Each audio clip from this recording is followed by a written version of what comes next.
नमस्कार प्यारे बच्चों, आज के इस वीडियो लेक्चर में हम आपको बताएंगे कि दो मैट्रिक्स को किस तरीके से ऐड करते हैं और किस तरीके से सबट्रैक्ट करते हैं। आइए प्यारे बच्चों, वीडियो को शुरू से लेकर के लास्ट तक देखते रहिएगा और ध्यान दें कि दो मैट्रिक्स अगर आपको जोड़नी है तो क्या करना होगा। सबसे पहला काम कि दो मैट्रिक्स तभी जुड़ सकती हैं, दो मैट्रिक्स को आप तभी ऐड कर सकते हो कब, जब दोनों मैट्रिक्स के ऑर्डर कैसे हो, सेम हो। मतलब ऑर्डर बोले तो क्रम, कोटि, दोनों मैट्रिक्सेज के ऑर्डर कैसे होने चाहिए, सेम। अगर दोनों मैट्रिक्स के ऑर्डर अगर सेम है तो आप आसानी से दोनों मैट्रिक्स को जोड़ सकते हैं। एग्जाम्पल के लिए सबसे पहले मैं दो मैट्रिक्स लेता हूं जिनका ऑर्डर 2 by 2 है। जैसे मैंने लिया 2 1 और 3 5।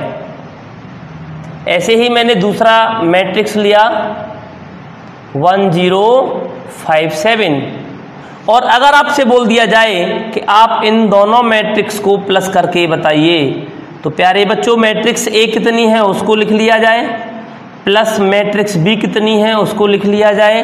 कितना है ये 2 1 और 3 5, 1 0 और 5 7। प्यारे बच्चों मैंने बताया था कि दो मैट्रिक्स केवल तभी और तभी जुड़ेंगी जब दोनों के ऑर्डर कैसे हो, सेम।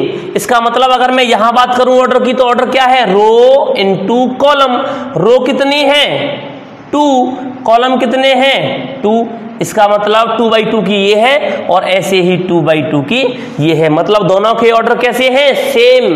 तो आप आसानी से इन दोनों को प्लस कर सकते हो। कैसे करेंगे, पहले एलिमेंट को पहले एलिमेंट में जोड़ो, 2 और 1 कितना हो गया 3। दूसरे एलिमेंट को दूसरे में जोड़ो, 1 में 0 जोड़ेंगे कितना होगा 1।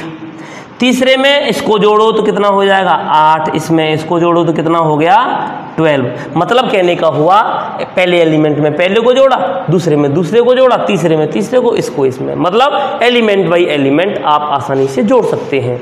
ऐसे ही अगर आपसे बोल दिया जाए कि हमें तो सब माइनस करना है, तो कोई फर्क नहीं पड़ता, क्या करोगे यहीं पर आप क्या कर दोगे, माइनस कर दीजिए। और माइनस की भी वही कंडीशन है जो प्लस की है कि दो मैट्रिक्स तभी माइनस होंगी जब दोनों के ऑर्डर सेम होंगे। तो यहां तो दोनों के ऑर्डर सेम है, इसका मतलब ए माइनस बी करेंगे तो क्या आएगा, ध्यान दें 2 - 1 1, 1 - 0 1, 3 - 5 -2, 5 - 7 -2। इस तरीके से आपका क्या आ गया, माइनस आ गया।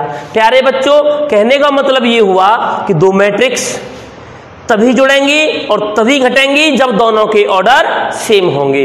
इसी प्रकार से प्यारे बच्चों ध्यान दें, अगर मैं आपके सामने यहीं पर एक एग्जांपल लेकर के बताने का प्रयास करूं कि मुझे एलिमेंट में मल्टीप्लाई करना है, कैसे, मैं आपसे बोल दूं कि मुझे 3a चाहिए, तो 3a कैसे निकालोगे, तो कोई फर्क नहीं, 3 तो 3 है ही और a कितना है प्यारे बच्चों, ये क्या है 2 1 और 3 5। इसका मतलब ये क्या कह रहा है कि मेरा मल्टीप्लाई कर दिया जाए पूरे मैट्रिक्स में। और मल्टीप्लाई की कंडीशन मैट्रिक्स के अंदर क्या होती है कि अगर आप किसी भी संख्या से मल्टीप्लाई करना चाहते हो तो वो मल्टीप्लाई आपको मैट्रिक्स के हर एक एलिमेंट में करना होगा।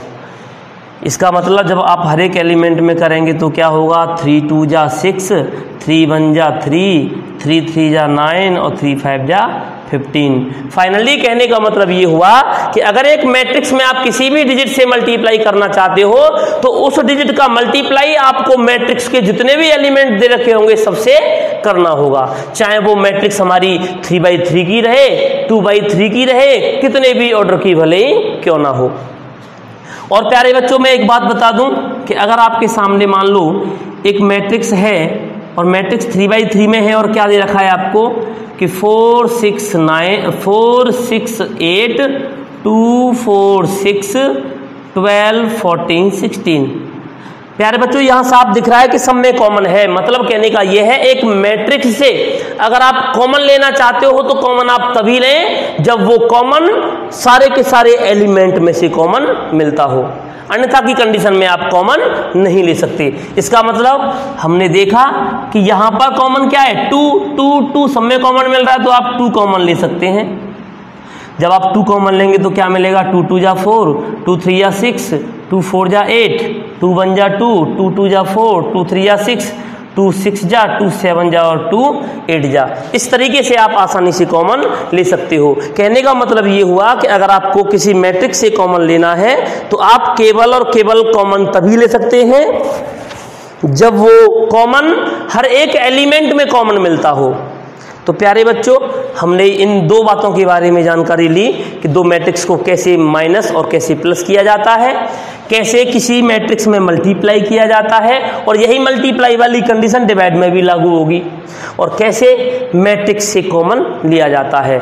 इसी बेस पर आपकी एक्सरसाइज 3.2 में कई सारे क्वेश्चन आपको देखने को मिलेंगे जिन्हें आप आसानी से इनकी हेल्प से प्रूव कर सकते हो। तो आइए प्यारे बच्चों, अपने समझने के लिए इनको एग्जाम्पल की तरह समझें, फेयर में नोट करें और उसके बाद में अपनी एनसीईआरटी वाली बुक के जो क्वेश्चन दे रखे हैं उनको करने का प्रयास करें। धन्यवाद।